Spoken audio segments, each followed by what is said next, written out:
if you lose that fight, everything you said also works against you. People like the trash talk, but there's a way that you can hype your opponent up that makes your win bigger. I walked in the gym cocky as fuck. I'm the fucking man. Do this. I've gotten in a million street fights, which is everybody's fucking story. Sure. You have this giant chip on your shoulder. You've been fighting a bunch of fucking drunk people. Then you find out what real fighting is like, because all these guys have been like actually trained to do it. So I got my ass whooped. So it's a giant ego check. The only reason I turned pro is because they outlawed amateur MMA in Colorado for... I didn't know that. It was like this long. And I already had a fight set up. Chris can fight the same guy he's going to fight, same card, everything's the same, but he's got to go pro. We're talking about athletic commissions, right? Yeah. Yeah. I mean, that's... But you got to go pro. They gave me $200. Your side stories are epic, so I'm in love with them. Keep them going.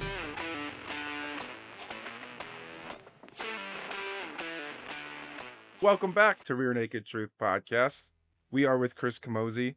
Chris, I really wanted to spend a minute here to dig into your background because you have one of the most badass records, careers that I've ever had the opportunity to analyze, let alone start to dig into. So if you'll indulge me, I wanted to just give you a proper intro and give you a little history lesson on the last over decade of your professional career, if that's cool. Oh, shit. Yeah. I'm interested to hear because I don't think it's that cool. Some of the numbers might be off, and I apologize if they are, but I think I brought them all to fruition. Just make the wins more if you're going to mess up. I won't even say the records. How about that? We're going to look at 15 pro MMA bouts before you even got to a major promotion, regional circuits, right? Sounds right. Yes.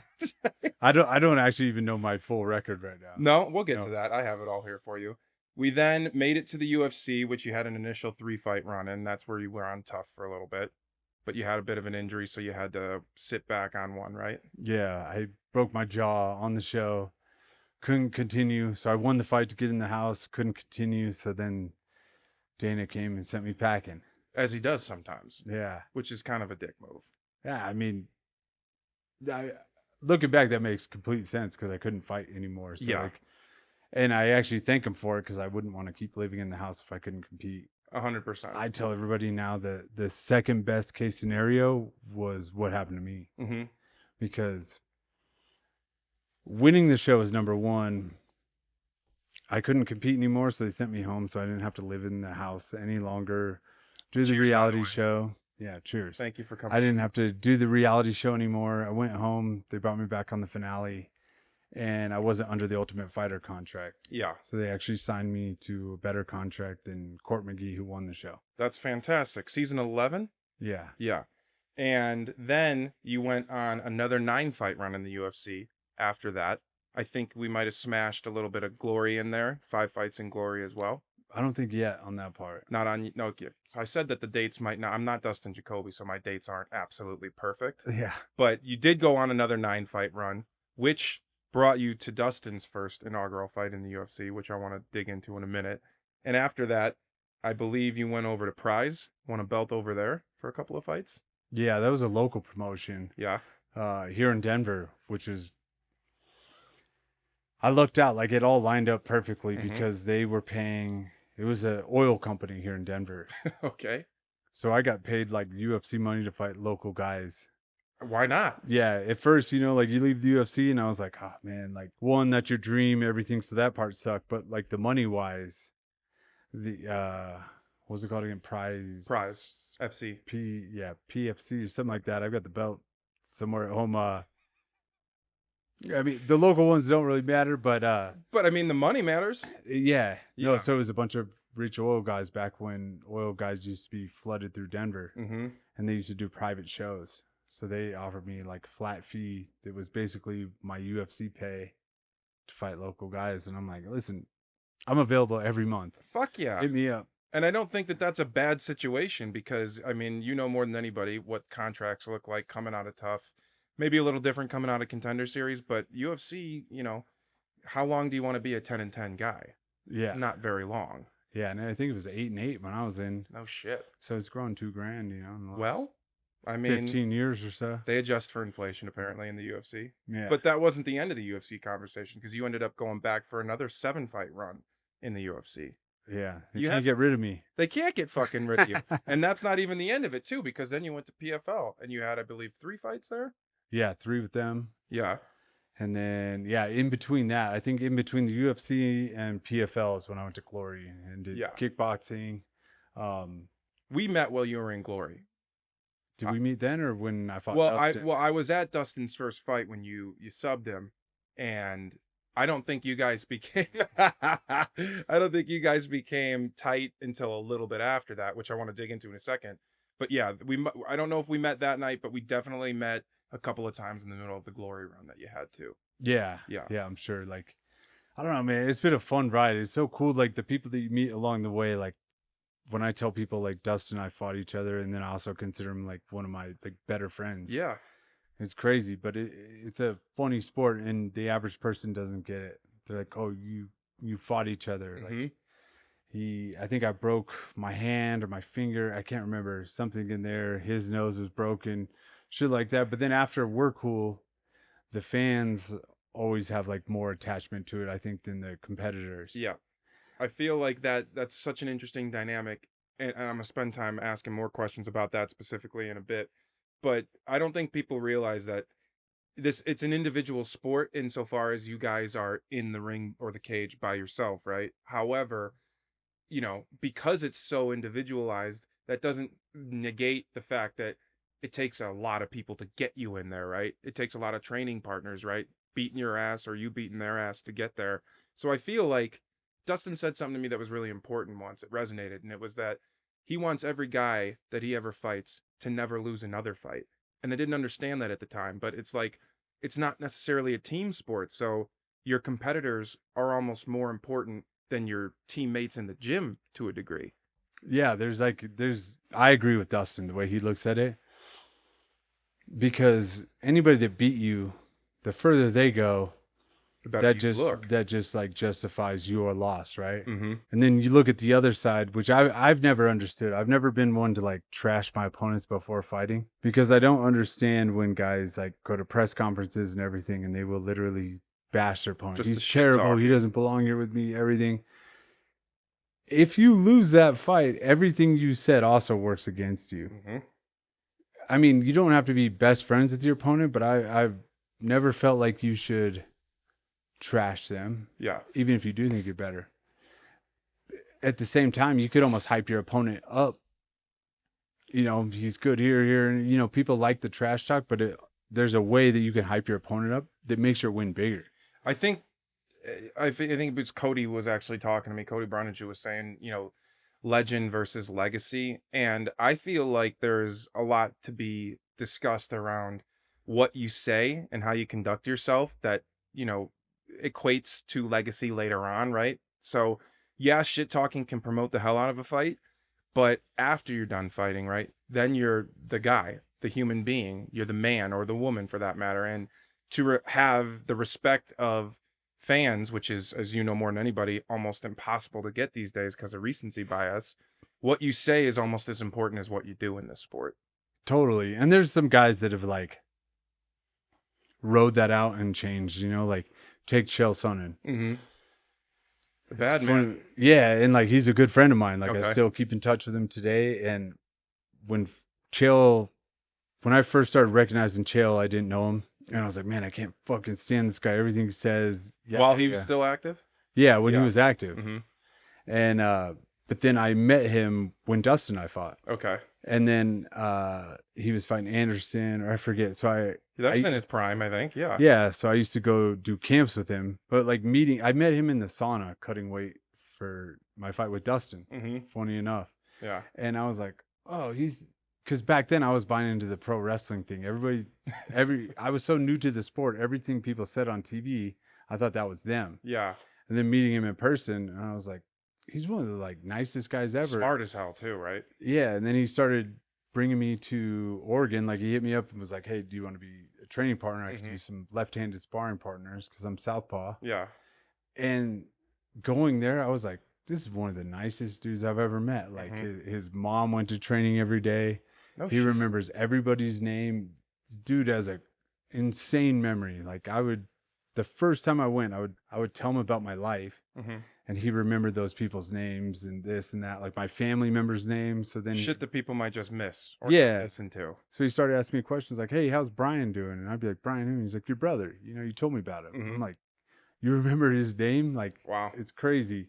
And one of the most polite people, like insanely respectable, like didn't swear, didn't party, didn't drink, didn't anything. Yeah. And he started telling me, he's like, "Oh, it's all a gimmick." He's the first heel, right? Yeah. And I got to see it firsthand because like we would go train and I lived with him. Then we'd go back to his house and he would watch videos and stuff on like promo videos. Mm-hmm. That's where he would get like a lot of the So promo. he worked it. He exercised that. 100%. I mean, that's brilliant though, because it's not something for a lot of people that comes entirely naturally, right? Like, I mean, Colby's a Chael product, right? And Yeah. it came for him, but maybe he was trying to practice it, learn it from a mentor like Chael, I think is to him. Yeah. So I've never met Colby. Like I don't know him at all, but I've actually heard he's the exact same way. Super It's like nice in it's person. the heel thing of the pro wrestling. Yeah. Like, and Chael told me back then, he's like, you know, the UFC was on the verge of cutting me. Mm-hmm. And if you go back, you can see like he used to just be like the average fighter. Yeah. Didn't get a lot of attention. And he was like, there was a point they were going to cut me. And I made a decision like, do I want to have a lot of friends or make a lot of money? And so Chael has a psychology degree. I know. Yeah. He's a very intelligent guy. Mm-hmm. And so he was like, I made the choice to make a lot of money. And he told me flat out, and he was like, let's just say I don't get invited to a lot of weddings anymore. But every time I see him now, a hell of a best man speech though. yeah, like every time I see him now, he asks me about like Whitney, my life, everything. Like he knows like details. Yeah. It's crazy. I mean, I have a couple of questions that are going to tap into that, and I do want to dig into that. But I didn't want to not give a nod to the 4-2 record that we've got in the BKFC right now either. I mean, 4-2 sounds fucking terrible. it sounds great if you're a Chicago Bears fan, which I am. Ugh. So anything That above, might be worse than 4-2. You know, being a Bears fan. you know what? Up until this season, it was, but we wear that badge of loser proudly. I mean, essentially, dude, you look at your career, all these promotions, all of this experience, you're like a golden corral of fight promotions. You've just gone up to the buffet line, taken this, you know, taken that, taken this, and you've tasted everything across the board. I'm the Carhartt guy of the fight game. You know, I like the that. the working Pre-hipster man. Carhartt guy. Yeah. Yeah. I'm the working man's just like hard. I don't have a shtick. I don't have a, you know, just show up and fight. I feel like that's why you and Dustin get along so well. He's the exact same way. I agree. Mm-hmm. You know, when him and I first met, what happened was him and I shared a locker room or whatever. When you go to the UFC, even fight week, there's red corner, blue corner. Mhm. They have workout rooms set up. First time we met, we weren't fighting each other. It was the following fight. Okay. But he was in our room, you know, so I'd see him at every workout, you know, and you get to talking. We're the same size, Yeah. everything. And it's a small world. So I knew some of his coaches or knew of them, and we're talking. He's like, "Oh, I'm from Colorado," which is, you know, we're here right now. Yeah. I'm from Denver. And he's like, "I'm from Fort Morgan originally." So we're talking all about Colorado and everything. I'm rooting for him during his fight. He's rooting for me. I think we both lost whatever card that was. And then the very next fight, we're like fighting each other. Yeah. But during the first fight where we weren't fighting each other, we're like, "Oh yeah, you know, we should train together." We got along really good. Like, and even now, that's why we're friends. It's like Yeah. a lot of the same kind of personalities and shit. Yeah. So, I mean, similar upbringings. So I know that you obviously had your last fight in Italy. Your last name's Camozzi. Did you grow up in an Italian household? yeah, I mean, I would say not like hardcore Italian. Okay. But yeah, my grandpa was an immigrant, got his citizenship during World War II. Mm-hmm. And yeah, a ton of my family immigrated here. Is just your dad, or is your mom Italian too? No, my mom's Irish. Irish? Yeah. But I only bring that up because I grew up in an Italian household as well. And I feel like really growing up in that household breeds fighters because of the fucking arguing and the bickering and the fighting that goes along. Did you experience that too, or no? Yeah, I mean, like, so going to my grandparents' house, like my dad's side, you know, I feel like the Italians can either breed fighters or babies, because yes, you will get this. Every man that comes from an Italian household is definitely babied by their mother. 1000%. My lady is nodding off camera. Yeah, we might need to give you a mic because it depends. Yeah, it depends on how hardcore of a household you come from. I mean, like, my mom was first generation as well. She was her mom was born in Italy. Yeah. Yeah. Do you remember John Volante? Of course, I met him. Yeah. I went out with him. So yeah, one of my really good friends too, and he always used to tell me like, "Oh, you're fake Italian," because I would give him shit. He's Long Island Italian though. Yeah, I would live with him during camps too with Weidman, Mm-hmm. and I couldn't get over that. Like his mom would do his laundry, check his mail. Oh yeah. Meanwhile, the mailbox, he lived in a high rise. Okay. So the mailbox was in the lobby, but he didn't have the key. His mom did everything. Yeah. At one point, he let me stay at his place while he was in Europe. Mm-hmm. And he came back home while I was still there, but he was like, free reign, everything. Yeah, he's a good guy. Yeah, he thought I bought pots and pans for his house because I had like meal prepped a bunch of food. I was in camp. Mm-hmm. And I remember him coming in and be like, "Oh, did you buy me pots and pans, this and that? Like, where'd all this food come from?" And I'm like, "I made it." And he was like, "You bought this?" I'm like, "No, it was underneath your cabinets." And he was like, "I swear to God, I've never cooked anything in my life." Yeah. He didn't know how to turn on the stove. And I was like, "How do you eat?" And he's like, "My mom drops off food, 2 to 3 times a week." And his mom would come over and clean the house. I would be sleeping on his couch because it was a 1 bedroom and, he had the living room. So I'd sleep on the couch. And I'd wake up to his mom like vacuuming the house. And that sounds right. Like regular stop through. Yeah. So he was always like, "Oh, you're fake Italian, not real Italian." I'm cut from the Volante cloth because you go to my mom's house, you get your shoes cleaned without asking for it. You get the meals put into the to-go bags on the way out, whether or not you wanted any more of it. And I mean, I don't like to admit this, but my other half would say that I'm from the baby side of the fighter baby Italian upbringing. We got to get you a mic over here. Yeah, this would be good therapy for you. You could just vent it out. We'll do after hours with Kelly. Because Dustin and I, Volante was one of the coaches when we were Stipe's assistant coaches. I remember, yeah. And he all of his laundry was gone through, and he didn't know what to do with it. And dude ran out of laundry. And he didn't know to wash it. He never worked a washer dryer. And wasn't he like in his 30s then when you guys filmed that? Yeah, he was like 36. Dude, I used to have a video on my old phone of me showing him how to do laundry, and I was like, I gotta videotape this. Oh man. And it was step by step. I'm like, you take your clothes, you put them in here. I'm like, some people sort them. I don't. I'm not, whatever. You throw your shit in here. I had to show him where to put the pods, how to turn the thing on. And at the end of the video, he's like holding up his hands because he was like squishing the pod. And I'm like, I made a joke like, you don't eat them. He had never done laundry. Even when I stayed with him, he used to say like, put all your sweaty ass gym clothes in a grocery bag or a garbage bag. Uh-huh. He's like, my mom will come get him and wash him. Oh my goodness. And man. I was like, John, you might even be more baby than I was. Definitely. Jesus. I was like, your mom is not washing my like sweaty, soaking. We're in Long Island, New York. Like it looked like I jumped in a pool. And he was like, no, she loves it. That's the most Italian thing you could ever say. No, they like doing it. My brother says that shit all the time. Yeah, I told him flat out, I was like, your mom is absolutely not washing my shit. Yeah, and he had money and like owned his place and everything. Yeah. And there was a laundry room in his building. Mm-hmm. He didn't know that. Mm-hmm. And he was like, well, you know how to do that? And I'm like, yeah, bro, I've been doing my laundry since I was like fucking 9. Of course I know how to do it. He had no idea. After Dust knocked out, I forget his name, the Korean in Long Island, we were at that fight. John actually ended up taking us out, and we went deep into it's not called midget wrestling. The politically correct term is little person wrestling. Yeah. So we went out to this bar. I don't even know if you've been to that one out there, but I have. Okay. Yeah. I know exactly what you're talking about. We go in there, and he didn't tell us what we were doing. He's like, he comes up to the bar. And there's a bouncer outside because it's like an event, and he didn't even have to, say anything. They let us pass the line because John was there. Yeah. We might even have went in the fucking back door, to be honest with you. It was like a scene out of Swingers or Goodfellas or something like that. And we go in, and we have the most ridiculous time. Coach Mark Montoya was there, and there's this hilarious picture. I don't know if you've seen it, but it's of one of the wrestlers recognized Dustin and wanted to take a picture with him outside in front of the bar. And in the picture, we didn't know until like an hour later on the ride home, which there were 13 of us packed into an Uber. It was ridiculous.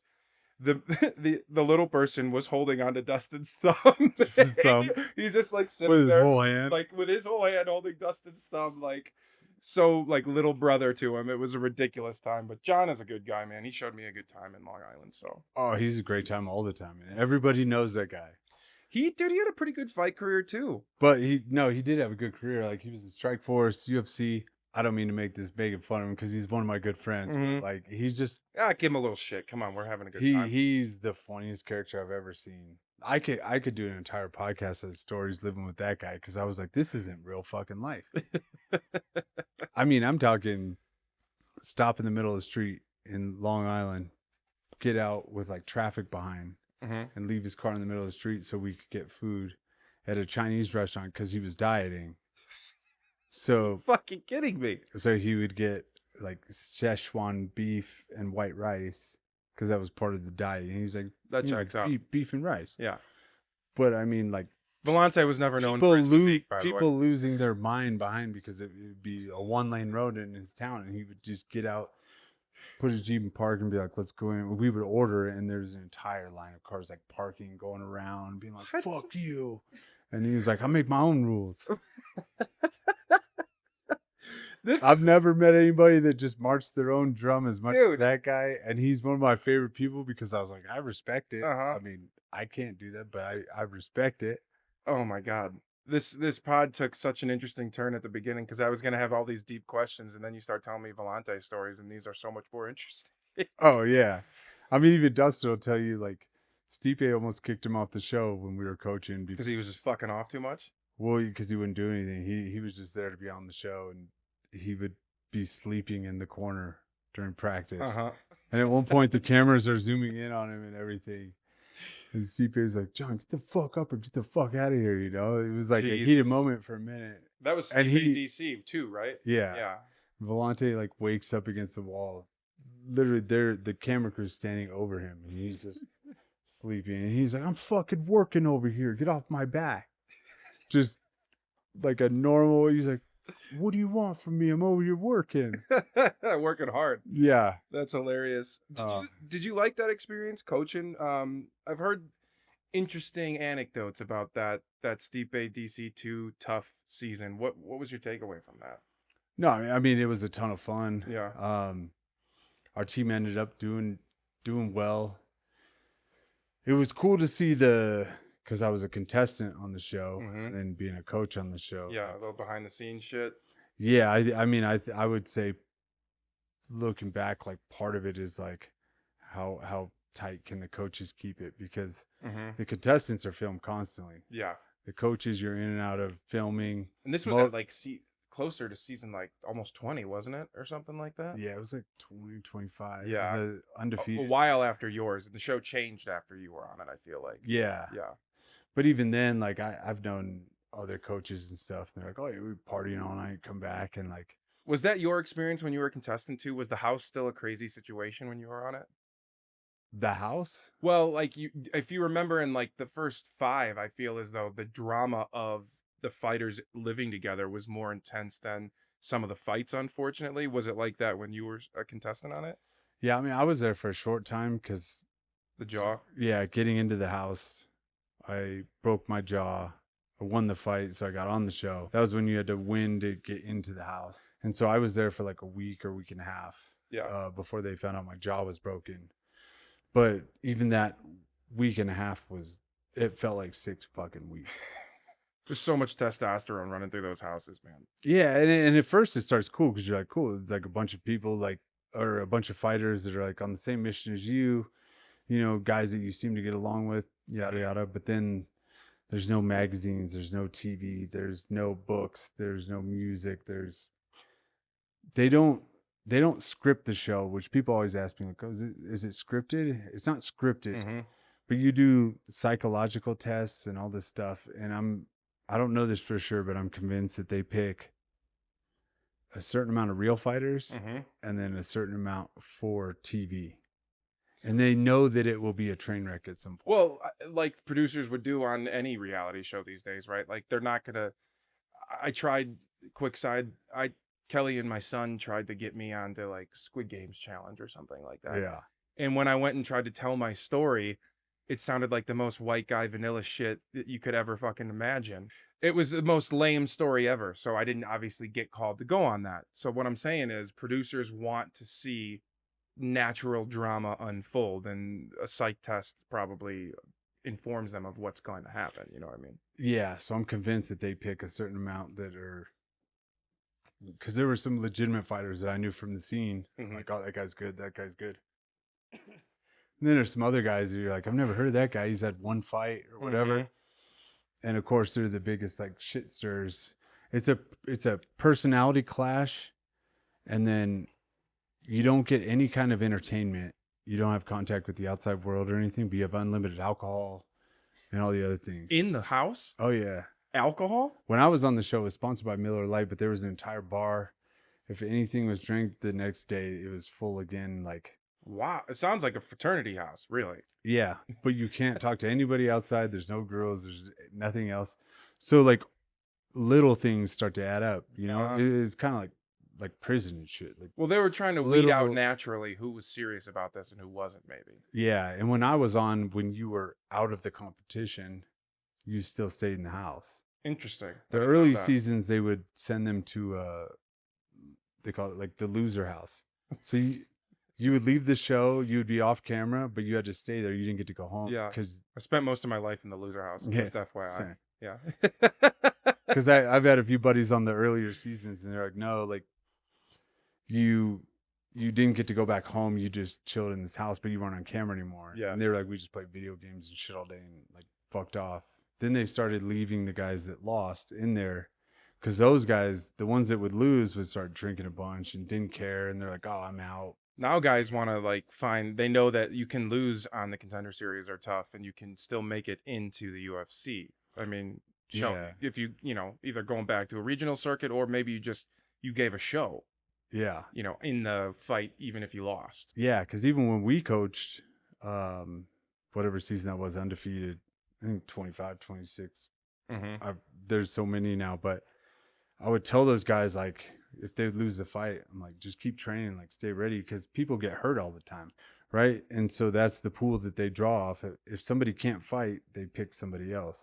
And if you're in there just raging, not training anything, like, a lot of guys lose focus.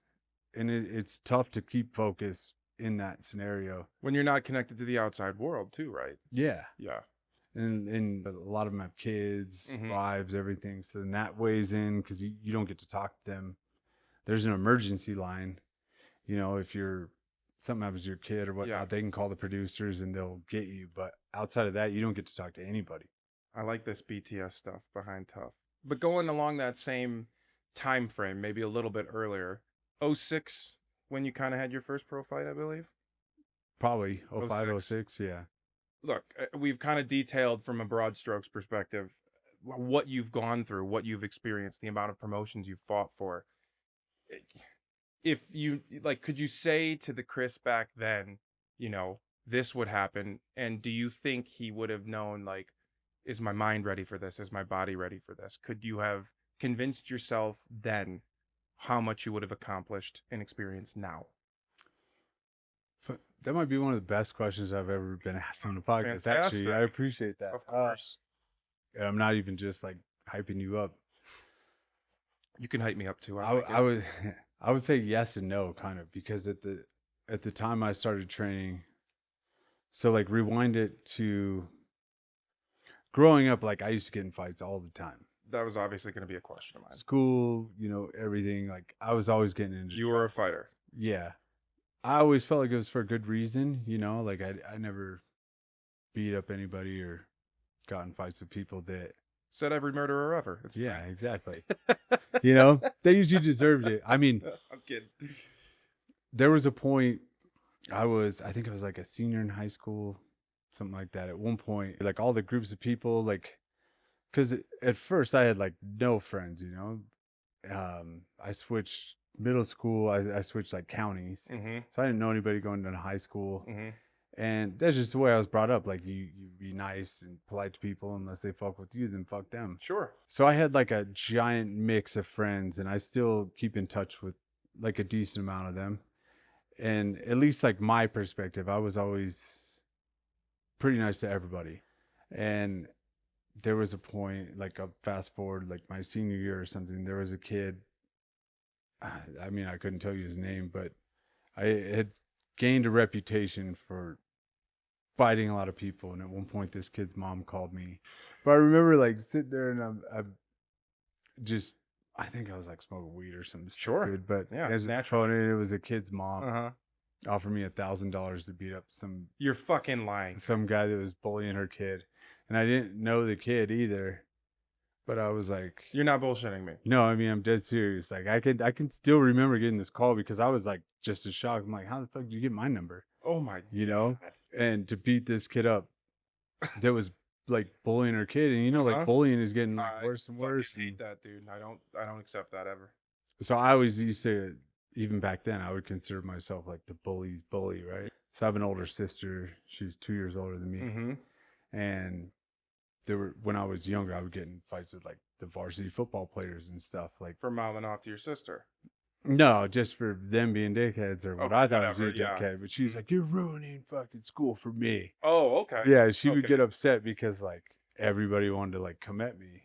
And I mean, I did pretty well. But anyways, I got this call from a mom and she wanted me to like beat up some bully of her son. And at the time, $1,000 when you're in school is Bro, right now. Yeah. I mean, I would do it for $1,000 right now too. I would do it right now. But I remember, I think I was like smoking weed or something, but I was just like, fuck it, I'll do it for free. Like, send me the guy's name. It never ended up happening. But like that, getting that call, I was like, oh shit. Like, what chain of command had to happen for not just like the kid? I didn't Like- know the kid either. Yeah, but he's just like, he comes home with a bloody nose for the 8th time that month, and he's like, "Ma, I don't know what to do." And well, what can we do? F. Chris Camozzi beat him up. Yeah, and I was with like Bullies bully for hire. Yeah. And I mean, this will sound outlandish, but like, and I was with like a group of my friends, and we would always like, yeah, I was probably like a junior because we weren't even like the oldest people in school or anything, but would always get in fights with all these other guys. And I was on the wrestling team. So that like helped, like wrestlers would be like, fuck those football players. You get those rivalries. There was a hatred. Yeah. And, yeah, it was a really funny call that I can literally still remember that because I thought it was so weird. I'm like, well, shit, if a mom's telling me to do it, maybe I'll do it. Like I said, it never happened. I thought that whole conversation was going to go somewhere else because, I mean, I have more high school stories along the lines of like a mom was calling the kid not to beat up some other kid, but to like clap those cheeks. Oh. Different high schools we went to. Oh, wait, I think we got to turn the interview around. Well, we can dig I would like to hear that story. That is a good story. It's a more after hours thing. But I mean, I wanted to say, do you think then, well, no, I want to hear we kind of sidetracked into a great story, but back to that question, because I'm really curious about it. Body or mind harder to believe in the 2006 Chris Camozzi mind that you'd be able to go through all that? Do you think you could survive it? Or what do you think would have been harder when you were just getting into fighting to have dealt with at that point? Yeah, I forgot to finish the point on that question, but yeah, you're right. Like your side stories are epic, so I'm in love with them. Keep them going. But so going to that, when I started training, just like every other person, and this would be advice to anybody wanting to train today, I walked in the gym cocky as fuck. I was like, I'm the fucking man, do this. I've gotten in a million street fights, which is everybody's fucking story. Sure. And then you get your ass beat. Right away. And it is, yeah, because people are training to do it. But so like, I'm not immune to that. I thought I was like the shit walking into an MMA gym. It was guys I used to wrestle with, hit me up and were like, you got to check this gym out, blah, blah, blah. And I was like, fuck yeah, I want to be a cage. Let's go. Kind of like, but I didn't know that like local competitions existed. I went to this gym, and of course, you have this giant chip on your shoulder. You've been fighting a bunch of fucking drunk people. Then you find out what real fighting is like because all these guys have been like actually trained to do it. So I got my ass whooped. And I actually think, maybe you ask Dustin or other fighters this, I think the one difference that makes or breaks people is like, do you keep coming back? Because I got the shit kicked out of me for, I don't know, 6 months or more before I started like being able to hang. So it's a giant ego check. And I've seen it over the years a ton. The worst thing you could do is walk into a fight gym and talk about how many like street fights, bar fights, whatever. Does that shit still happen though? Like, I thought maybe that'd be like a dying breed because the exposure of trained mixed martial artists in today's world, right? Like 06, 07, I mean, that was when the UFC almost lost everything. Yeah. After that, though, has been this just incline of popularity and exposure to it. No, I wouldn't have thought people still do that shit. No, they still do. Well, I mean, I'm not there on like the front lines of like new members and stuff, but I mean, I still come across guys at the gym that are like, oh, well, you're still plugged into the community, obviously. Yeah. Or I just got out of prison, or like people always want to like hype their story up, kind of like what I'm doing now. No, you're telling it. You're not hyping. But then like you watch them, like my gym, we have a few guys that recently came to the gym and had this prison story. I've been locked up forever and everything. That's all I do is fight and everything. And then you watch them go in like the basic kickboxing class and they're just getting wailed on by fucking Margaret, who's a teacher, whoever, you know. Everybody thinks they're the baddest motherfucker until you meet somebody better. And then when you meet somebody better, what do? Do you humble yourself and work to get better, or do you just leave? Given what you said, right? Like who you were in high school, not obviously a bully, but a bully's bully, right? Trying to fight for the right reasons and be, you know, if you're going to get into something, make sure you're not just picking on somebody, right? Do you think that the evolution of you as a fighter changed who you ended up becoming as a man because of that? Like, do you think you would have gone down a different path maybe had you not learned what it meant to be a true fighter and respect the sport versus just be a street fighter and be able to kick ass? Oh yeah, 100%. I think I've said a bunch. I think like MMA and stuff like saved my life actually, which would be surprising. If you say that in a courtroom, like as soon as I started professionally fighting, my life was saved. But yeah, no, that's true. Like I was being a kind of like degenerate loser and just like fucking off, committing small crimes, you know, doing shit, but like I was not on like a good path to like doing anything cool. You wouldn't have got where you are now. Yeah. Going to a gym, getting beat up, but then it like made me like hooked on it, and then meeting guys that were serious about it, you know, like no more drinking, no more this, that. Like that's what it takes to be like a real fighter, athlete, whatever. Because I didn't play college football or do that. Like some guys are athletes, some guys are fighters, and Dustin and I talked at length about that. Yeah, and some are both, but like the dedication and everything, like here's what it takes to be great or whatnot. And I was fortunate enough that the first MMA gym I went to was run by a legit guy. I didn't do any research. I just went. There was like some guys from my wrestling team that started going to the gym closest to our high school. And to this day, I will say I was super fortunate that it was a legit one. So the guy's name was Brad Gumm. Okay. Like Gumm. He was in the early UFCs. He was a black belt in jiu-jitsu. That name sounds pretty familiar to me. Yeah, his debut was against like Shoni Carter. That's how long ago it was. I think it was UFC like 25 or 27. Yeah. But like he knew what he was doing and he like actually cared and he was like a good role model. So it wasn't on my homework or anything. Just thankfully, because I think back now, I'm like, if I walked into a gym with some, you know, guy who didn't know what he was doing or wasn't guiding you right, I would have kept going that way. But I got like really serious about it and then I became addicted to it. So I stopped hanging out with like a lot of the people I used to hang out with and I just was like eat, sleep, train, work, that's it. I hear a lot of parallels to Dustin Poirier's story. I don't know if you ever saw his documentary Fightville. A long time ago. Yeah, it was really crazy. And he's talked about his story pretty openly about very similar to yours, you know, nothing too nuts, but he was on a path that wasn't going to end anywhere close to where he ended up.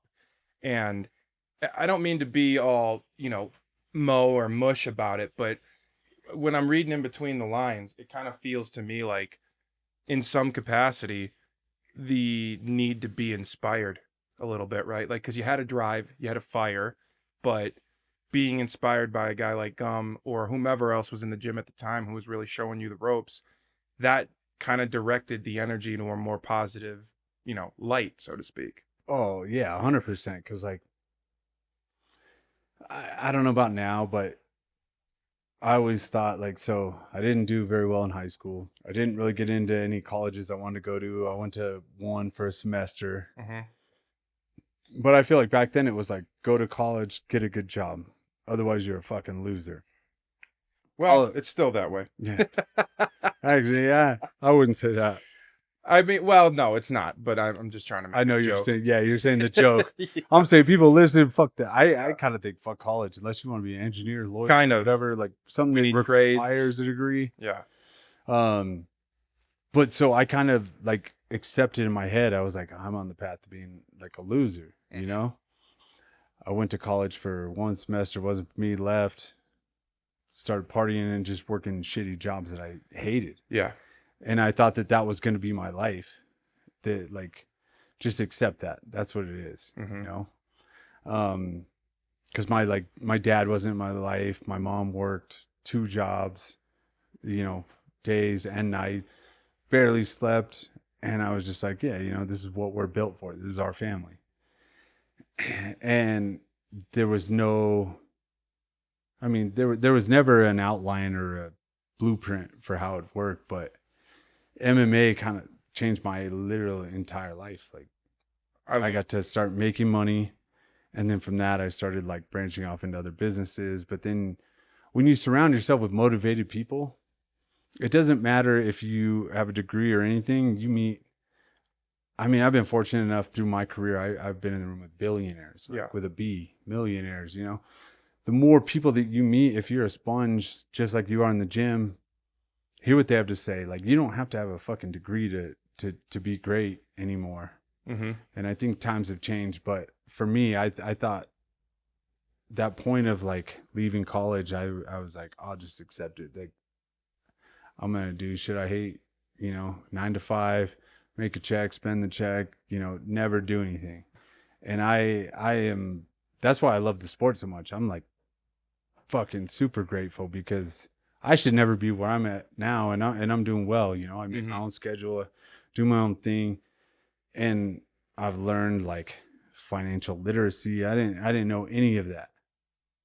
But it all started from that day of like just going back to the gym. Swear to God, like not even bullshit. I completely agree with you. There's a reason why I asked you to let me, interview you to have this conversation.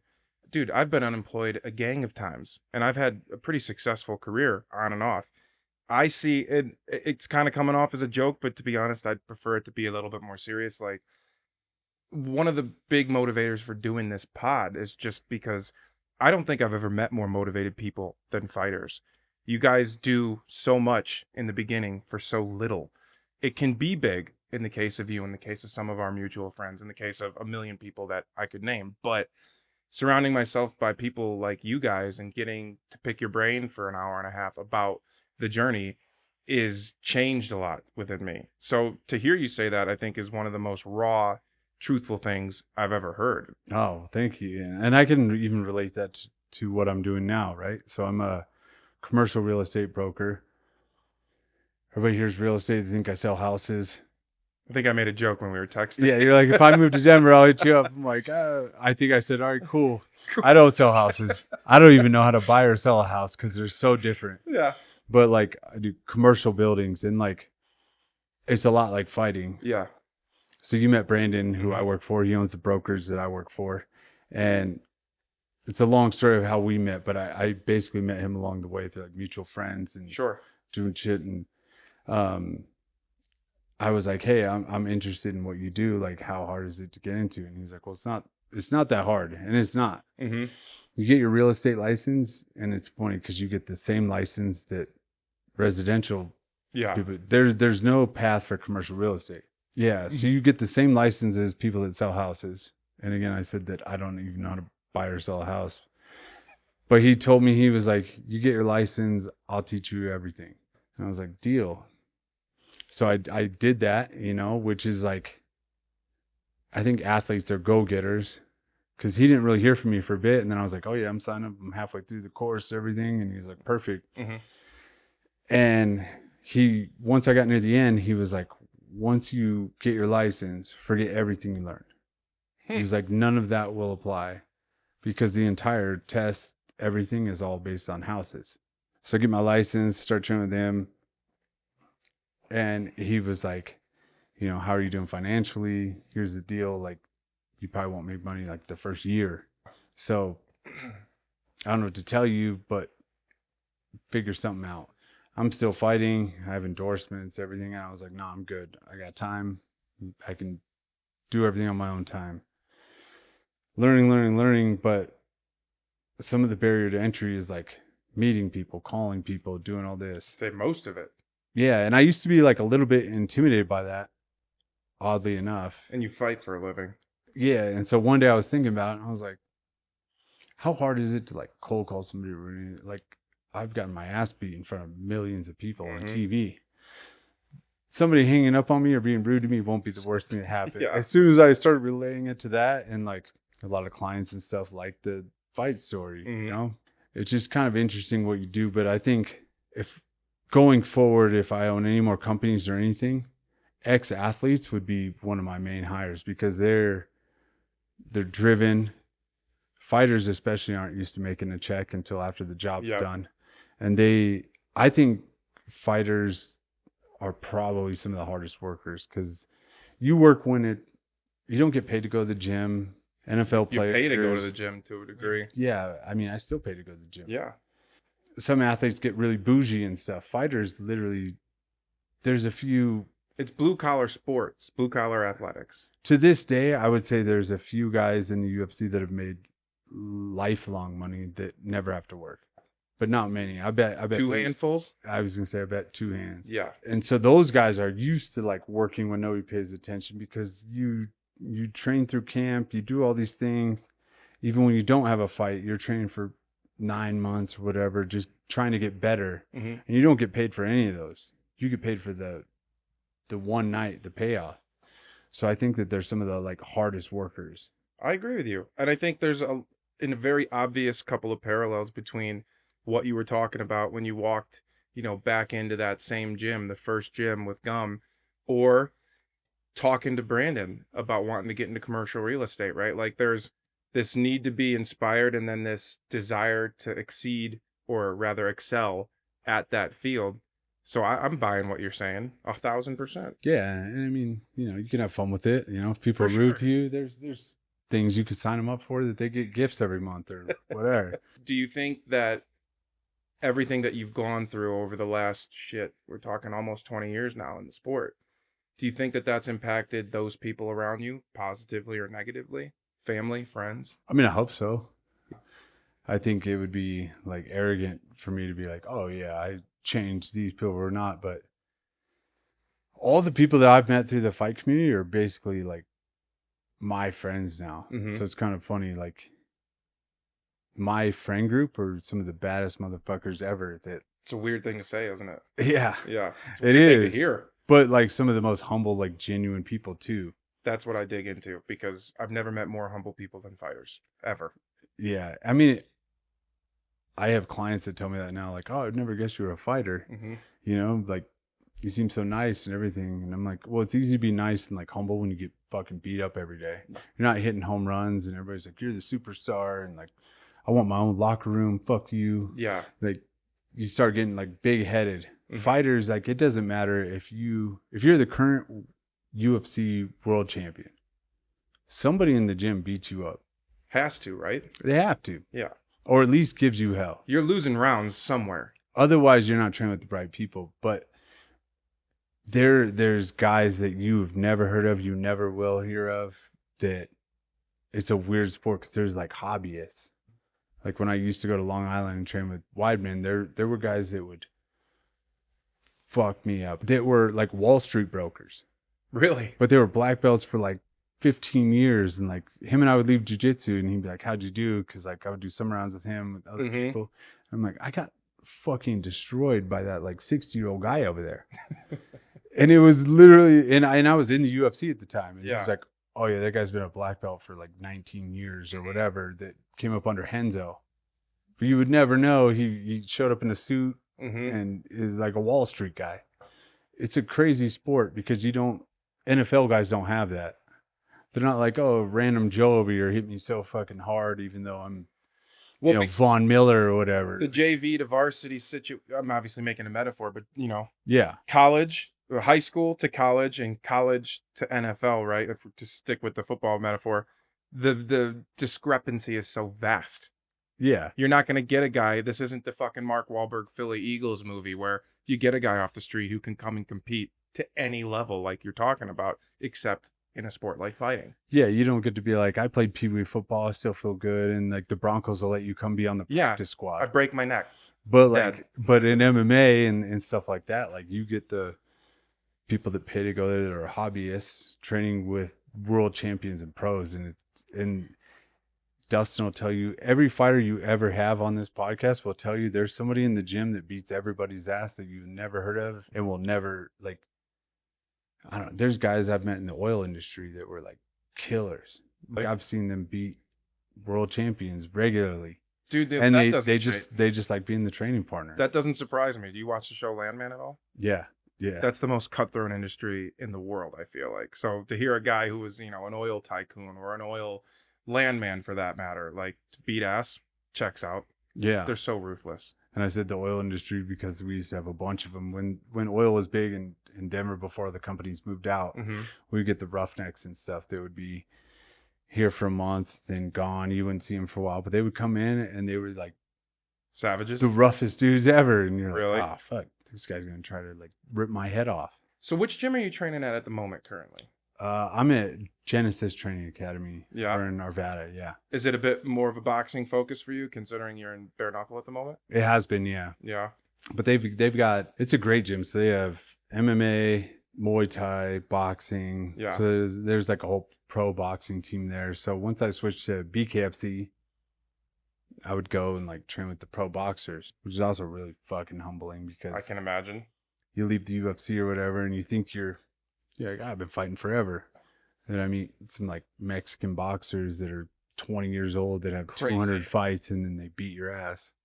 But I mean, that brings up a good thought. What's the difference in preparation fighting and approaching like the UFC versus BKFC? Like, what's the mental change? What's the physical demands that are required from, I don't want to say sport to sport because they're both combat, but I think you know where I'm going. It is sport to sport. Okay. Yeah.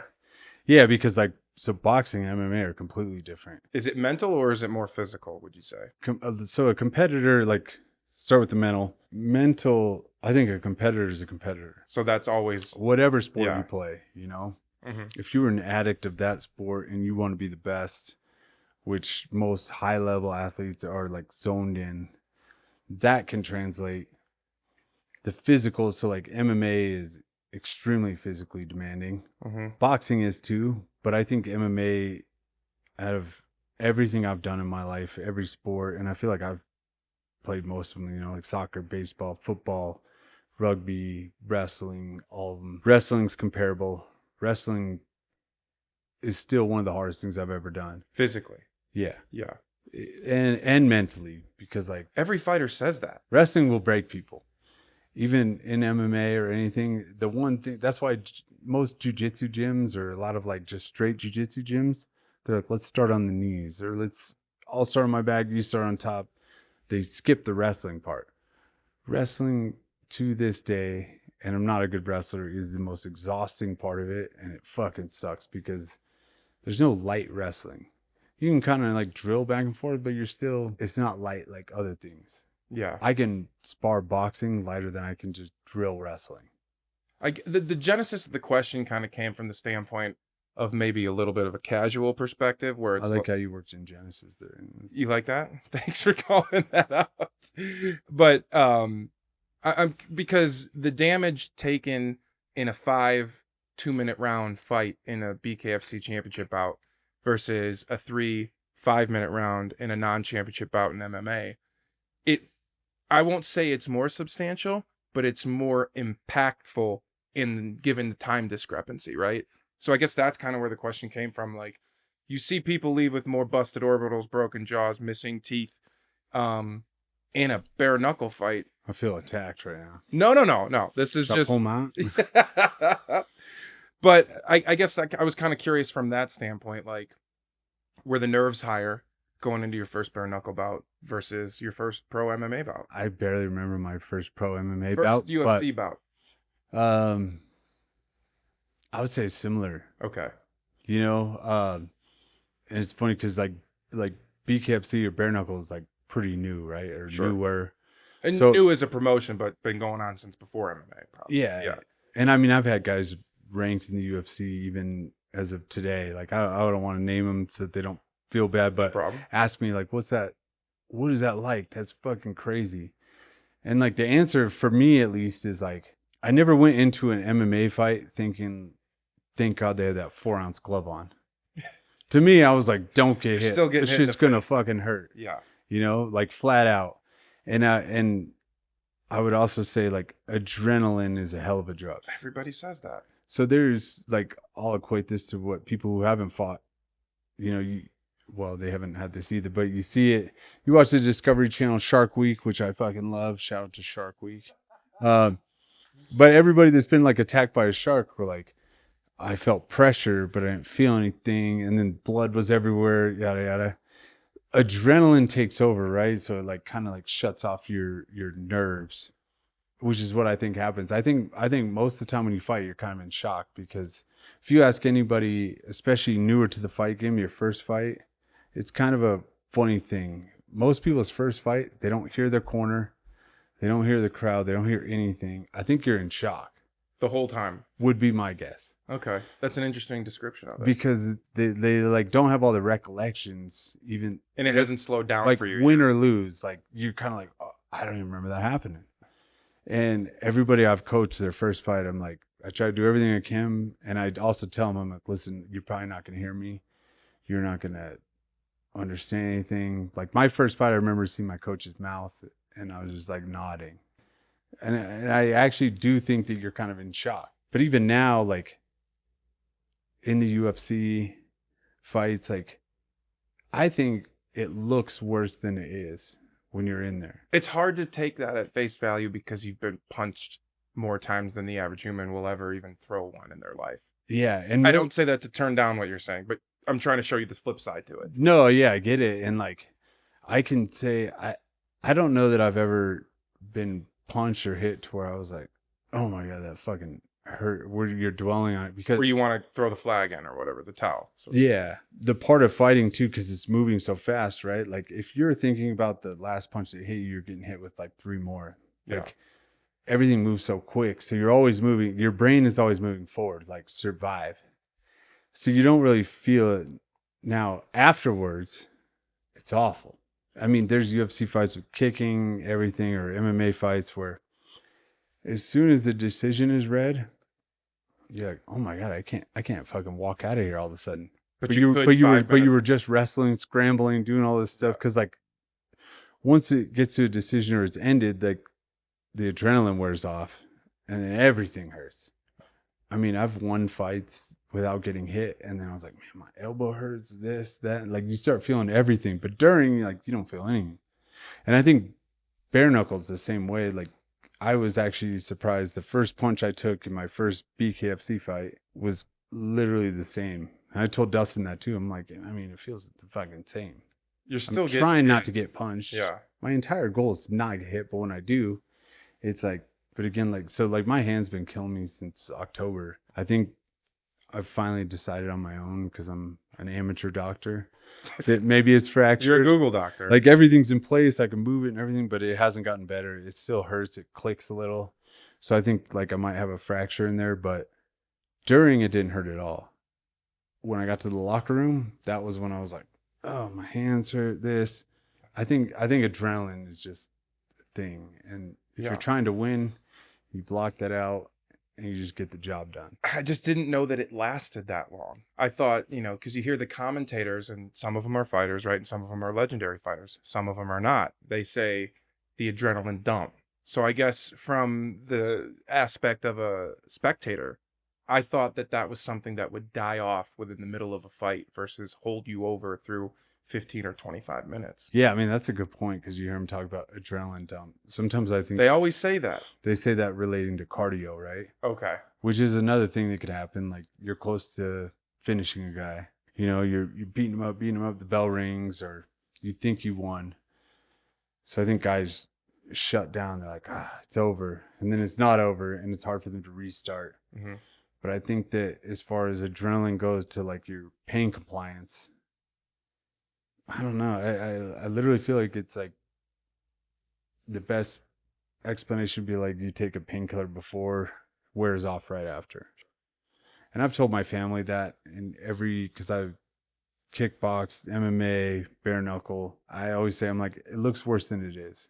Do you feel like, I'm glad you brought it back to that, because the other side of that original question was, do you feel like this has had a negative impact on your family wherein, like, look, like I mentioned, I've been unemployed, right?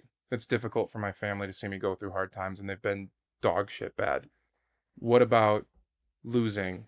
What about losing multiple times? What about getting fucking hurt? What about, what happens to your face, your teeth, and shit like that? How do they take seeing their loved one go through that? I don't think any of them enjoy that I do it. Yeah. My girl's family, or my mom will like support me no matter what I'm gonna do. But like the first time I told her I was doing MMA, she was like, "What the fuck is wrong with you?" And I'm like, "Oh, you wanted me to work in warehouses forever? Okay." Dude, my mom, I told her I wanted to go into film, and she started crying. I can't even imagine telling my mother I wanted to be a fucking fighter and how she would have reacted to that. Did you tell her it wasn't porn though? I didn't. So maybe that was why she was sad at the time. Yeah, I mean, I think family will support you. None of them enjoy it. I think if you asked every single fighter out there, would you prefer they did this or something else? They would say something else. But then like they still support you. It's your family. I can honestly say like my younger brother was in the UFC too, and I always cornered him. When I first started training, I started taking him to the gym and like paying for his membership and stuff. I think he was like 12. They didn't have kids classes. He would just spar with the adults and fighters getting ready for fights. Handle himself? All gym. No, not at the time. He would just take beatings. Yeah. And then he started like getting better and better and better. But when he would fight, even in the UFC, even like his very last fight, I would get like sick to my stomach before.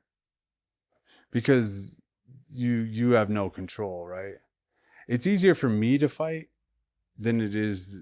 I have less nerves fighting than I do cornering Dustin or like people I care about. Have you been around Darren when Dustin's in a fight? Not during. Yeah. I brought it up on Dust's episode. You can't be around him. It's really hard for him. And they're twins, so there's that weird connection that you can't describe.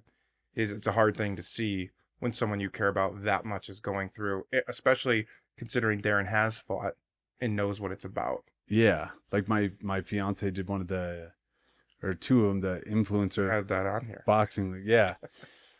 And that was legit a question I had. I was like, I will tell you that there's so much to unpack with that, bro. Dude, because you're like, let's your get lady the fuck out of here. She's very fit, right? So she's in shape. Yeah. So she can handle maybe that aspect of it. Well, she'd always like hit mitts and stuff. She never sparred. So when she took the fight, she had never sparred and just did it as a workout. And so when she first called me and told me she got this like fight offer, and it was good. I mean, I was like, fuck, I need to be on YouTube or something, because like there was a little part of me where I was like, I'm a little upset by this offer, because there's guys in the gym that are in the UFC that don't make this kind of money. Yeah. They also don't have the reach that your lady has. Yeah. And I was also like, but hard no. Yeah.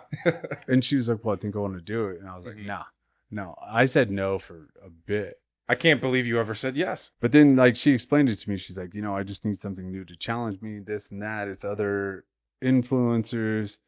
And so like it's a trend. Yeah. And so we made a deal, and I said, listen, if you're gonna do this, you're not gonna disrespect something that I put my life into, which I see quite a bit of them do. 100%. I was like, if you want to do it, you need to do like a real training camp, train at a real gym. So like I wasn't her coach. She trained with my coach, and I was like, you're gonna go sparring, this and that. And I was like, treat it real. don't disrespect it and fucking. I respect that. And I was like, because I'll take it as a disrespect, and all the guys that you know through me, everything. We'll feel the same way. Like, go all in. And so she agreed, and she did. Fuck, she might have gone in more than me, dieting, everything. She had everything to a T, and I was like, well, now I feel like a piece of shit because I was fighting in the UFC cutting corners. But I wanted to throw up everywhere. But that was the question I had, was like, because you cornered her in at least one or both. Yeah. So like my first fight was at like a Holiday Inn ballroom with 200 Dustin's was in a fucking bar on a river. Dude, I fought at strip clubs, bars, fairgrounds outside, all these things. Her first one was at Wembley. And it was sold out. That's ridiculous. Oh, it was in London. I forgot about that. Yeah, when we walked out, I was like, they spent like $3 million on the press conference for the fight. And I was like, what the fuck is going on? And I'm like, even now, like, I just got chilled because I was terrified. I was like, for her. Yeah. And all of us, I was like, I think I should like drop kick her opponent and get the fuck out of here. Oh, dude, it was like my stomach sinks. And like, I've noticed, I knew that already going in because like my brother fighting, my sister-in-law fights professionally. Like our family does it, but it doesn't get any easier. Did it get easier throughout the fight? No. Oh, so after the first punch, you saw her didn't go down. Like you were still like, that one hurt. Like you don't want any of it. You don't want to watch a single thing. Yeah, I mean, I wanted to attack her whole corner and everything. I was like, let's just brawl this out and we'll fucking leave. Dude, Mark... you always want to come to, like, the defense. Mark taught Kelly how to leg kick, and she's dropped me countless times with him. I feel like, and I haven't been in your position, so let me preface that, but I feel like watching her get into something like that, I'd be like, man, if she just drops this one, it's fucking over. I don't know, though. Yeah, I mean, like, you feel comfortable with the strengths and stuff, and then, like, the fight is like organized chaos, like as soon as I'm sure if you saw her get punched in the face, like the first time my fiance sparred, which she'd already signed the fight and had never sparred. Ooh. And then that's probably a first for some. Yeah. And so like I stepped aside and was like, use my coach. So I gave her all the resources and everything. And he's like, yeah, come to sparring at this time. And it was the Gross Smart Gym. They were like pro boxers, pro MMA. There was no amateurs, and they didn't take it easy on her. It wasn't like, "Hey, this is her first time." Did you want them to? Yeah, I mean, I'll fucking fully admit it. I was in the corner being like, "Hey, why don't you fucking relax? Like, it's her first time, you dickhead." Like, I was getting mad. Oh yeah, because there's some. I'm not gonna harp on it because I've talked about it maybe on a couple of episodes, but like, there's some fucking dudes out there that don't think women are savages, and I hate hearing it. Women are nasty fucking fighters, man. Oh yeah. Yeah. No, we have some really good ones at our gym. And one of those sparring partners was on like the last it was like Deontay Wilder card or something. And I'm like, "Oh, you brought Helen for her first day? What the fuck is wrong with you?" You know what I commend though? And I haven't met Whitney yet, but I commend her willingness to stay in it. Dude, I will give her, not just because she's my fiance or anything like that. I was ready to call it after the first sparring session. I was like, yeah, let's not do this. Fuck this. Yeah. Let's get out of here. And she wanted to keep doing it. And like, she kept coming back again. It's the thing. It's like literally you're bound to get better if you just keep showing up. But that's life, literally. No matter what your job is, sometimes you just keep showing up. You take the beatings, and like, I can say, like, to this day, that's one of the things I'm most proud about her, or most proud of her for, is because before the fight, I knew she was fighting another, like, influencer. And I literally told her, I was like, listen, you have been training with nothing but pros. Like, and she started to hold her own, and, like, she started winning rounds and doing, watched the fights. Doing better, not even in the fights, but in the gym. Okay. Against girls that do this for a living. And I was like, you're competing with girls that do this for a living now, and now you're going to fight another YouTuber. Like, this will feel way different.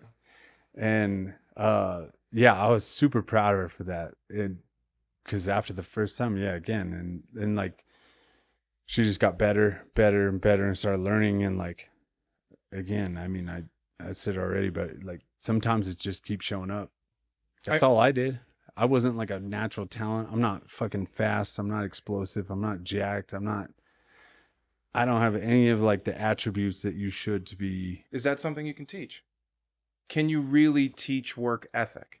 No. Okay. Flat out. I would say. I'd rather have your answer than mine. Yeah. I mean, the gym community will tell you there's always that guy at the gym that is great and has all the tools, but can't do it when the lights are on. Okay. I would say, I would guess every sport has that. We call them like gym warriors, right? Yeah.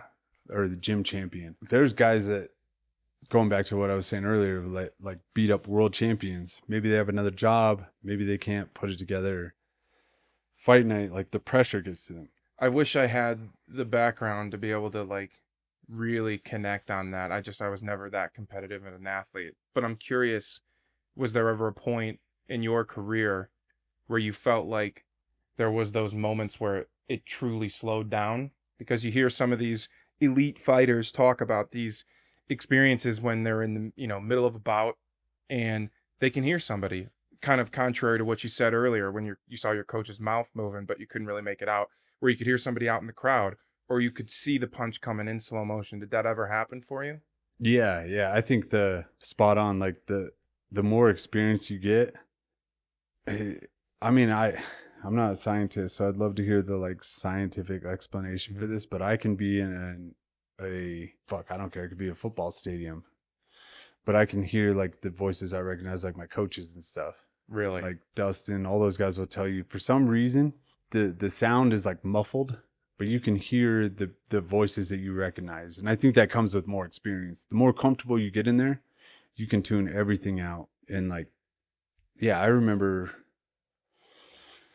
where it was, but I remember getting in the cage. It was a UFC fight at one point. And, you don't really hear the crowd or anything for the most part. But I remember, like, doing the thing around the cage, like, once you get warming in. Up. And I remember seeing my friend sitting next to, like, Snoop Dogg. And I was like, is that fucking Snoop Dogg? And, like, This is what I'm talking about. yeah. And I'm like, You caught stop thinking about that. Like, what the fuck you doing? Yeah. It's the more experience you get, I think the more, like, your perception opens. Does it then change?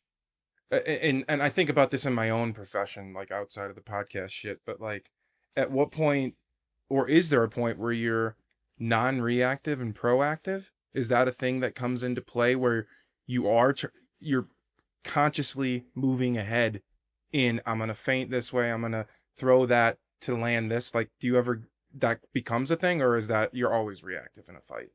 No, I think that does definitely become a thing. And that's like the difference between guys in the big leagues and stuff. Most of the guys in the UFC and everything their brain can function, like or like big boxing, everything. Sometimes you don't even throw things to land. I'm throwing something just to see how you react, because I'm like calculating that. And then you log that, because maybe I do it, like an example, I throw my right leg kick over and over and over again, like 4 or 5 times in the first round, but I still remember that, and I'm judging on how you block that, because I'm going to use it against you. It really is a chess match. Like, I think fighters are far smarter than people give them credit for, at least in that thing, because there's way more going on than the average person watching will ever know. When people are booing and they're against the cage, they're fucking casual, bro. It's not just like nothing's happening. Like, you're jockeying for position. You're feeling them, because like if you're connected, like I can feel how you're pushing. A lot of guys talk about weight balance and everything comes into play. Yeah, it's way more cerebral than like people watching at Buffalo Wild Wings realize. I hear a lot of people say, "Are you a football fan?" Yeah. Okay. I mean, I'm not hardcore. I wouldn't tell you a player in this. No, but you like the sport enough to watch it. A lot of people the consensus is that being a quarterback in the NFL is the hardest position in any sport of any athletic. And I feel like every fighter at the UFC level or even at BKFC level, they're all quarterbacks, because you're controlling so many well, maybe less so BKFC, but not to denigrate the sport, but because of MMA, there's so many disciplines that you're in control of in that moment, right? Yeah. Quarterback's thinking about the routes, the linemen, the guard assignments, where their check down is. And in MMA, you're thinking of the exact same thing. Yeah. And you're also trying to think ahead about in football, where the ball is going to be, in MMA, where the next strike is going to come from. I don't think a lot of people pay enough attention to that, as you mentioned, cerebral aspect of it. Yeah, I mean, I think I would agree with you. I think team sports would require a more cerebral approach, right? Because there's so many people. So like maybe the defensive end keeps biting in too hard, and like, but you're gonna let it happen, and then you hit it outside. Fighting is like individual, and I think it takes longer. Because like I want to get you used to something. Like maybe I'm just like flicking my jab out, and people watching are like, "Oh, there's nothing on it. It's just like a slap, slap, slap." Because I'm watching which hand he's blocking it with, and I'm waiting. And then when I see a tendency, then I'm going to try to take advantage of it. So it's individual, and it can take a bit. There's less errors one-on-one than there is, team on team. I hear that. So I get what you're saying about that, and like it's really a measurement of the amount of things to think about and comprehend in real time is what I'm trying to say. Yeah, and that's why like doing both, I would say MMA is like far more cerebral than like BKFC or bare knuckle. Yeah. Bare knuckle is more of like a brawl. You feel like it is? Yeah, because you could go swing wild too. You only got to land one. MMA, like there's takedowns, there's jiu-jitsu, there's striking, there's knees, elbows. There's way more to think about. I know going into a BKFC fight, you can only hit me with those two hands. With MMA, like I think you might have taken an elbow in the last one. If I'm being honest, I rewatched the fight today. Maybe that's how my fuck. I saw a fucking elbow, but we'll talk about that in a bit. But there's elbows, knees, takedowns. The more there is to think about, the smarter you got to be. And that's why it always cracks me up when people think like fighters are dumb. Like, no, they might not be smart in whatever, like, accounting this or that, like what you're thinking, but the amount of like information they have to take in on a split second and make a judgment, like fighter pilots. Yeah. I mean, I've never flown a jet, but I would assume that's probably more intense. But yeah, life and death, and there's a lot of buttons that I want to push. But yeah, Kelly is off camera and she's giving good feedback occasionally, saying that her dad, he was a Army lifer, situational awareness. Yeah, no, so exactly. So like military guys, like situational awareness, like your dad was a Green Beret, right? So you're doing a patrol or whatever through a city, you gotta look at windows, on the ground, what's that? Why is that bag there? Like there's so many things to like focus on, and like how do you react? And you have to be able to react like that. So it is like a training. And your previous question was like, does it ever become just like natural? Slower. Yeah. That's the whole point of training, is that when shit hits the fan, you don't always make the right decision, but you make a decision right away. Yeah. And then you stick with that decision, and then you adapt off that. So the reaction time becomes less. And as you get even better, the reaction to the movement becomes more accurate or more precise, maybe. Yeah. Like if we're at home and I'm messing around with my fiance or whatever, we're like playing around, Sure. joking, playing around.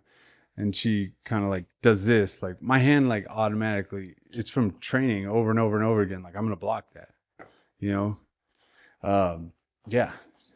Drillers make killers, I bet your dad would say that, like repetition. I could repeat a couple of things that he says, and some of them are in Arabic. He speaks German, actually. So for me, it's about creating the connections, because it truly is, in my opinion, all about who you are as a human being. That's the story that never gets told. And I think that's really the reason why there is this just constant debate and discussion around, are MMA fans really fucking quality fans? I feel like MMA fans are the Philadelphia Eagles fans of the sport. They want to fucking boo, because all they want to see is the carnage. And I love the carnage, man. I do. But you guys are the most interesting human beings I've ever met. And I'm not doing this spending all of our money, spending all of our time driving 13 fucking hours on a Thursday morning because I think I can make money at it. I'm doing it because I would do this with you for free with no cameras on later. And I think we might if you stay out. Anyways, that's how much I care about this shit. Well, it's the same thing. Fuck, maybe you do just run this. That's how I started. I didn't think I'd make money in it. Yeah. When I fought amateur for the first time. I was just doing it as a hobby, and then I turned pro. And I turned pro because they outlawed. The only reason I turned pro was because they outlawed amateur MMA in Colorado for. I didn't know that. It was like this long, and I mean like a stint of it. Yeah, it was like under a year. Okay. And I already had a fight set up, and so I had a fight. The promoter called my coach and was like, "Hey, they just changed the rule. There's no more amateur MMA." You know how they got around the rule? They changed the name to Elimination Fighters. But he was like, Chris can fight the same guy he's going to fight, same card. Everything's the same, but he's got to go pro. We're talking about athletic commissions, right? Yeah. Yeah. I mean, that's... But you got to go pro. They gave me $200. They got $200 flat.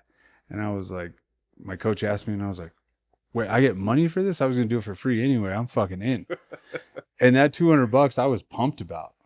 I mean, now I'm not, but the $200 and everything was the same. They just changed the fucking name. Oh, Dak, you're killing me, Small. Dak, apologies. You and your big nuts are... Listener, Dak, the Jacoby dog, is knocking over shit. Is it still good? It's probably his balls that hit the thing. Yeah. He's got the biggest balls ever. They're so massive. I'm jealous. I know. We cut our dog's balls off. Your dog have his balls still? Mine's a girl, so... So no.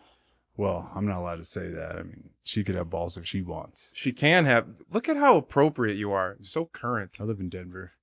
I mean... Oh, are we going? Oh, no, we've been going the whole time, brother. Forgot where we left off. I did too. I want to know, now from the outside looking in, right? Having spent time in the UFC, having spent time in PFL, even Glory for that matter, are there any things that you would have gone back and maybe changed? Fuck, that's another good one. It's a hard thing to say because like fighting is a selfish sport, right? But if I could go back, I would have been more selfish. Can you dig into that for me? Yeah. So, training at certain gyms that were trying to build the gym at the same time as the heat of my career, right? Okay. Yeah. So I was being more of a team player, like, let's build this team, let's do that. Be part of something. Yeah, like I'm a loyal person, right? So at the beginning of my UFC career, the first stint? Yeah, Yeah. At the very beginning. The initial gym that I started at died out, it closed. And so I jumped to, rather than jumping to another notable gym or with guys, I jumped to one that was not started, right? And so my first UFC fight, I didn't have anybody my weight to train with, anything like that. But it was cool. Like, we built a culture and a team around like-minded people. But the building process was happening during the major beginning of my career. So I don't fully regret that because it turned into something great. But at the same time, that was heat of the moment for me, right? Where I should have been more selfish in at least cross training at another gym where I wasn't. Guys jump around now. They do now, yeah. And this is early days, right? So Yeah. my first UFC fight, I was training with a guy that was 135 pounds, 100. You were middleweight to start, if I recall. Yeah, Yeah. 185. So I was I was training with local pros. One was 135, and he was in his 40s. Okay. Doing it for fun. 155. They're all local guys, and they're still some of my best friends today. But at the same time, the structure of the gym was still being built, and I'm going into at the time was the biggest fight of my career. Yeah. But I was like, we'll make this happen, everything. And then I continued to do that for probably 4 more fights. And sometimes it would play into my head, going into a fight, I'm like, this guy trains at Jackson Wink with I don't even know, John Jones was around at the time, but Rashad Evans, all these famous guys. You left to go to Wink. And I don't even have anybody that is literally my weight or heavier. And it didn't play a ton, but it was always in the back of my mind. I'm like, man, am I ready for that? I don't know.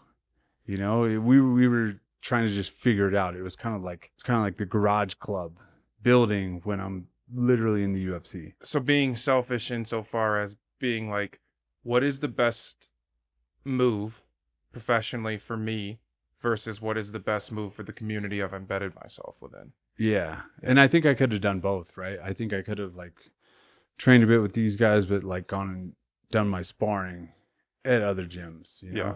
But I was like all in and like, let's build the team. And I mean, you've won a belt and prize, and I know that was a local circuit, right? It was a flash in the pan moment for you, but it was viable, so that was cool. yeah, I mean, the dude I beat was Jeremy Kimball, who went on, or Kimball. Yeah. This is my lisp. It's all good. I knew you weren't talking about Kimbo Slice. Yeah, it was Kimbo.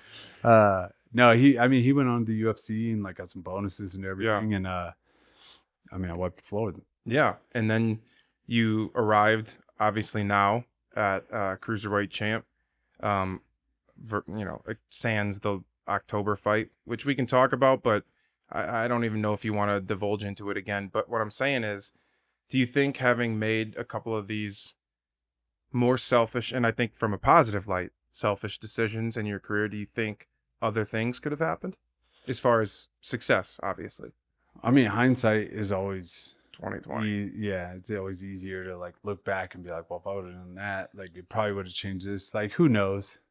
It was a pivotal time, like, because basically when I got signed by the UFC, I was in my original gym that I started at Gum MMA, right? Like straight off the street, just found this gym, and Brad Gum trained me all the way to this point, and then I don't really know what happened. He kind of shut down the gym, stopped coming, burned out, did it for a long time. It's hard to be a coach. And I haven't actually heard from him since. Like, I hope he's doing well, which I always mention him in podcasts because I think that he's due the credit. I appreciate that. And he was like one of my best friends, and it was literally like dropped off, So sometimes I always hope he's listening to these. Yeah. And I've actually had like dreams that he's like come back and been like, let's get back to it, because he was like a great person. We had no ill will, nothing like that. I think that he had like a really long career before anybody knew about MMA.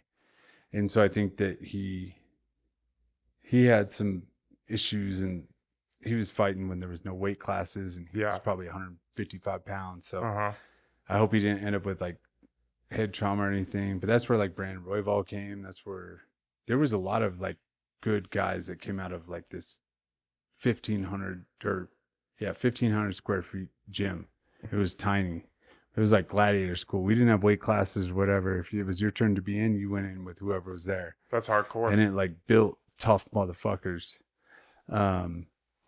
Like Chase Hackett went on to, I think he went on The Ultimate Fighter, then retired. There was like Nick Macias. My brother went on, like that's where my brother started. There was a lot of like tough ass dudes. Like Cerrone used to come train with us, Michelle Watterson, and it was a tiny little spot in a shopping center.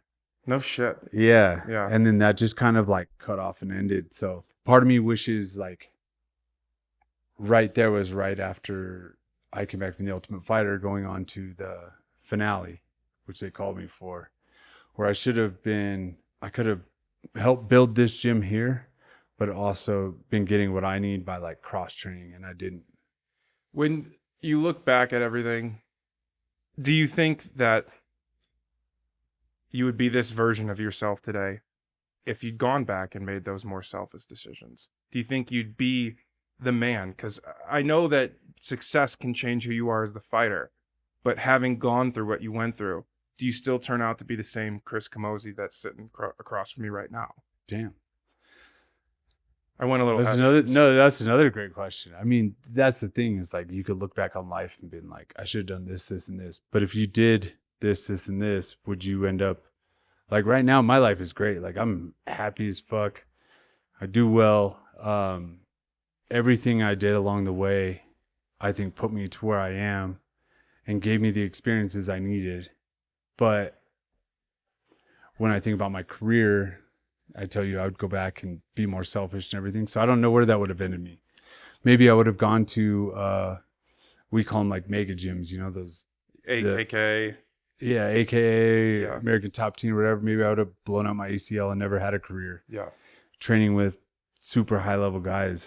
I don't know. I think about it a bunch because like I thought about the previous question of like, what would you change? And then there's a lot of times I'm like, man, I wouldn't change anything because it put me to here. That's where I was going. And like I said earlier, I don't like making anything on these conversations about me, but in those moments that I referenced about, dude, I've been unemployed for long periods of time to the point where Kelly and I are building a pretty expensive home, and I lost a gig for a long time, and we had no idea how we were going to make this work. And I think when I talk to people like you who have gone through similar moments of a career where maybe you're questioning, or maybe you're like, how much longer can I do this? And I harken back to like, if I hadn't gone through that shit, to make a fighting metaphor, if I hadn't experienced an L or 3 L's in a row, do I become the same version of myself? And that's kind of where I was drawing that question from, is like, you learn more about yourself in a loss than you do a victory. Yeah. Yeah. And I can think back on a bunch of them, and it might be boring as shit, but like when I got on the Ultimate Fighter, so before that I was working at strip clubs and stuff, doing security since I was 18. And I got a job working clubs at night so that I could train during the day. Right. So Makes sense. Even then, like I kind of the work ethic, once I discovered the MMA gym, before that I was like stocking warehouses and stuff, got hooked on training. Then I was like, what can I do to where I can like train during the day and like do everything I want? So then I got a job working nights. So then I used to wake up at 7 a.m., go to practice, and I would train for, I don't know, probably like 7 to 10. Go home, sleep for a bit. I would go to work at, I think 6. I had to be there 6 to 2. 3. Yeah. You know, it closed at 2. I'd probably get home at 3, and then I'd get back up at 7. So that's all I did. Like I didn't go party at that point, do anything, and it just became a cycle. But I like formed my life to do what I wanted, and then I got on the Ultimate Fighter. Then I had one of those. What's it called? Like half-baked moments. I went in the club and I was like, fuck you guys. I quit. I'm going on a reality show. I'll be a superstar. No. Yeah. I didn't really do that, but I was like, I quit. Like, I'm not going to be back. Yada, yada, yada. Because I was over it anyway. Like, I had done it for so long, and like, it was just like one trashy business. The people you're around, everything, like it just wore on me. And I was done. And I was like, this is my shot. Went on the Ultimate Fighter, broke my jaw. I was back like a week and a half later. But I didn't go back to work because I literally walked in and was like, I quit. I'm out. So my dreams were crushed, and I was like, fuck, what am I going to do? And of course, like in the gyms, you meet, like there's a lot of people in the gyms that there's so many resources, right? And you can facilitate other facets of a career, right? Yeah. And there was a guy, I'll give him a shout out. I still talk to him now. His name is Brian Camozzi. He owned a tech company. He was a former NFL player back in the 80s. He played for the Browns. He owned a tech company. And he was like, you can come work for me. He's like, you seem smart, blah, blah, blah. To this day, and I still tell him this, like I meet up with him. We meet for like happy hour or whatever. I was like, that job was like, I learned more from that than anything in my life. Because he hired me on his tech company. The first day I showed up, I had my own office, computer, everything. And he walked in my office and he handed me like a call list. And he was like, start calling and selling. And I was still kind of like, oh yeah. Hi. And he's like, no, I'm serious. And he sat down across my desk and he was like, start calling. And I was like, Brian, I don't know anything about tech or whatever. I don't even know what we do here. Swear to God, I didn't know the name of the business. At first, I thought he was giving me a job that he was just like going to give me a check, write it off. Yeah. And he was like, it doesn't fucking matter. He's like, you can sell anything. Doesn't matter what you're selling. Make the people like you. And it was the most awkward shit ever because he sat across the desk while I dialed these numbers. Watching you do it? Oh, yeah.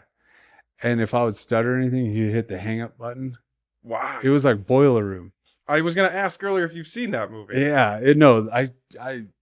to this day, I learned more from that than anything. And he was like, call the next one. They could have been fake numbers at this point, maybe, but I don't think they were. He was Ben Afflecking your ass, right? Yeah, and he's like, call the next one. And I would keep arguing with him. I'm like, I literally don't even know what the fuck we do here. I don't know. I didn't look at the name on the door. Like, what are we doing? And he's like, just sell. Every day he'd make me call. And when people would answer, I'd be like, hey, yeah, I was just, I don't know, just calling. You know, I had nothing. And he'd be like, just make some shit up. I don't know. Tell him you found a puppy. Tell him whatever. Make him laugh. Like, get him to like you. Yeah. At one point, he had his investors come in, and he made me in the conference room up on the board, and he's like, run the meeting. This was like 2 weeks in, and I was like, Brian, I still don't know what the fuck we do here. Like, no joke. And I grew to learn it. Like, we were selling PAC systems, which are what doctors and stuff use that attach to MRI machines that store them in warehouses. And you have to have two, like, I'll give you the whole breakdown now. Like, if a tornado hits one in Oklahoma, like, doctors have to have records, you know, for legal and everything. Mm-hmm. But yeah, for the longest time, I'm like, are you going to tell me anything? And it was like just the hard knock thing. And he was like, finally, he was like, listen, sales is sales. People buy shit from people they like. It's not about what you're selling. Maybe they don't need it, but make them fucking like you. He's like, they might come back on your life later. And he like taught me about connections with people. And he was like, they might not buy, but that person might own this or that or whatever that like feeds into your life. And that's when I started learning about like sponsorships and other shit of like networking, which I fucking hate that term, but it's true. Is like who you know, like sometimes you don't make $1, but you connect two people. But then you become the guy, or like they both appreciate you. You're the conduit. And like, yeah. Mm-hmm. And I would say that's like a real like pivotal moment in my career because that helped me lead into sponsorships and shit. I started getting tech sponsors and stuff. Like my first UFC fight that I met, like oil people. I started getting like really big companies that were sponsoring me just by like, I don't know shit about any of that, but they liked me. And that was like the point where I learned like, business is business, but like people do business with people they like, not they hate, unless you have like a commodity. You know? This might be the hardest question to answer I've asked you all night, and I appreciate you digging all through it with me, bro. But do you attribute the success to fighting that allowed you to flourish in the variety of ways that we've talked about tonight, or is it back to the work ethic? And I ask that because do you think you would have committed that work ethic to whatever was in front of you? Warehouse, tech cell, fucking strip club bouncing. I guess my question really is like, is it because of fighting or is it because of what's inside of you? Hit me with the fucking heaters. I saved them for the end. No, I think both, right? If you look at my fight career, like bare knuckle, I was world champion. Outside of that, I've had a long career, but I can honestly say like my career was like fairly average, you know, unfortunately. But I think that being personable, there's a lot of dumb motherfuckers in fighting. Let's be dead honest.